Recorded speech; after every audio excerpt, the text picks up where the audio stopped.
ఇవన్నీ. రాజకీయ స్వార్థపరుల వాళ్ళలో పడకూడదు. మీరు అందరూ కూడా ఆలోచించాలి. ప్రభుత్వం మీ పక్షాన ఉంది.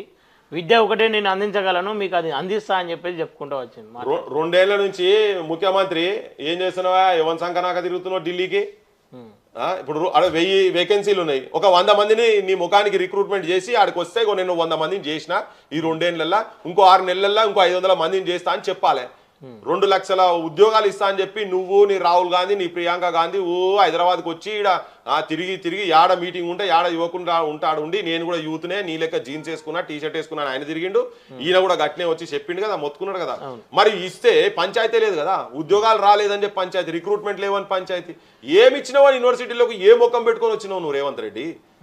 మళ్ళీ వస్తాడంట, మళ్ళీ వస్తాడు ఇజ్జతి లేని ముఖం. అరే ఇప్పుడు నువ్వు ఆల్రెడీ చెప్పినావు, పెట్టిన వాళ్ళ పెట్టి మేనిఫెస్టోలో పెట్టినావు. ఇంకోటి మీకు లేకుంటే 4,000 రూపాయల నిరుద్యోగ వృత్తి ఇచ్చి మీకు ఆర్థికంగా కారం పొడి నూనె పెట్టుకొని చదువుతారు నాయన, మీకు ఏమి లేవు, నేను ఆదుకుంటాను అప్పుడు చెప్తే మా వాళ్ళందరూ నమ్మిర్రు. అందరూ నమ్మినాం, మేము కూడా నమ్మినంలే. నమ్మిన అరే నిజంగానే పాపం అంతకన్నా మంచోడు వెళ్తాడంటే ఈయన అంతకన్నా అష్టదరిద్రంగా ఈ ముఖ్యమంత్రి వెళ్ళిండు, రేవంత్ రెడ్డి వెళ్ళిండు. సో ఇప్పుడు ఆయన ఏమైనా చేసి వచ్చేది ఉంటే ఏమైనా ఉండు.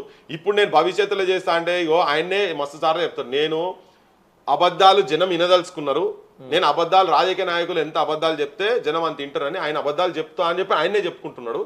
జనం మనం యువతరము వాళ్ళు ఇప్పుడు మేల్కున్నారు, వాళ్ళకు కూడా అర్థమైంది ఇదంతా ఉట్టి డబ్బా, ఇదంతా ఉట్టిదే అని చెప్పని. ఇది బోగస్ మాటలు. హైదరాబాద్ లా ఒక నానుడు ఉంటది, ఓ క్యాద్ మే పూరా ఫేకువే ఉన్నాను అంటే పేకుతాడు అనేది. పేకుడు అంటే ఉట్టి గాలి మాటలు మాట్లాడుకోండి. ఈ రేవంత్ రెడ్డి ముఖ్యమంత్రి కూడా ఉట్టి గాలి మాటలు, గాలి